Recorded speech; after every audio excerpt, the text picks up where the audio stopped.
Master the essential concepts of electromagnetism for your Advanced Higher SQA Physics exam.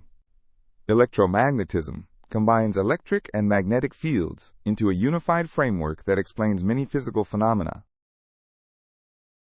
Let's start with electric fields and the forces they produce. Coulomb's law states that the force between two charges equals K times Q1 times Q2 divided by R squared.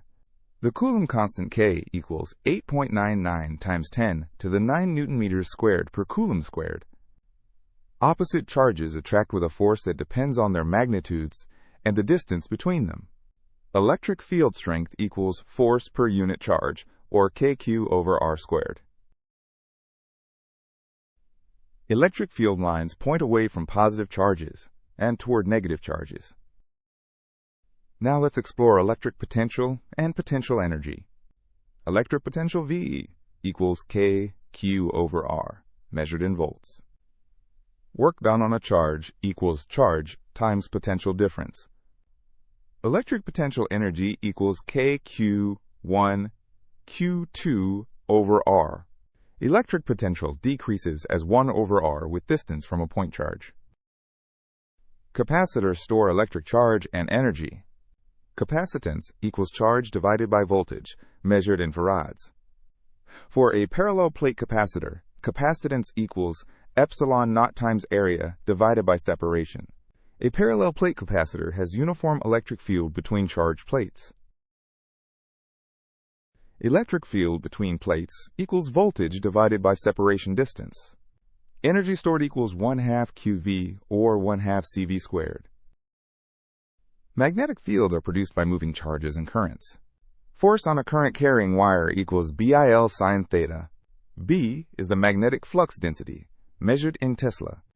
A current carrying wire in a magnetic field experiences a force perpendicular to both current and field. Force on a moving charge equals QVB sine theta. Use Fleming's left-hand rule. First finger for field, second for current, thumb for force. Changing magnetic fields induce electric currents. Magnetic flux equals BA cosine theta, measured in Webers. Faraday's law, induced EMF equals negative d phi dt. For N turns in a coil, EMF equals negative N d phi dt. A changing magnetic field through a coil induces a current that opposes the change, according to Lenz's law. Lenz's law states that the induced current creates a field opposing the change in flux. A C voltage and current vary sinusoidally with time. AC voltage equals V naught sine omega t. RMS voltage equals peak voltage divided by root 2. The RMS value represents the effective DC equivalent of the AC signal. Power in AC circuits equals IRMS times versus RMS. Transformers change AC voltage levels using electromagnetic induction. The transformer equation, V secondary over V primary, equals N secondary over N primary. For current, I secondary over I primary equals N primary over N secondary. A transformer has primary and secondary coils wrapped around an iron core, transferring energy through changing magnetic flux. For an ideal transformer, power in equals power out. A step-up transformer has more secondary turns than primary, increasing voltage.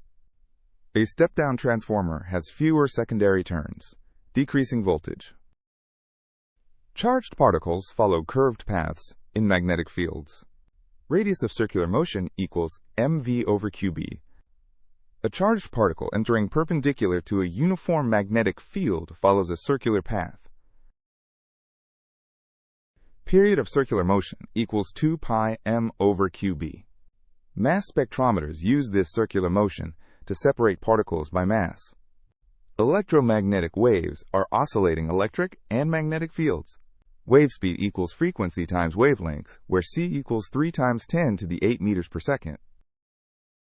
Electric and magnetic fields oscillate perpendicular to each other and to the direction of propagation. All electromagnetic waves travel at the speed of light in vacuum. Let's review the most important equations for your exam. Coulomb's law and electric field equations. Capacitance and energy storage equations. Magnetic force on current and moving charge.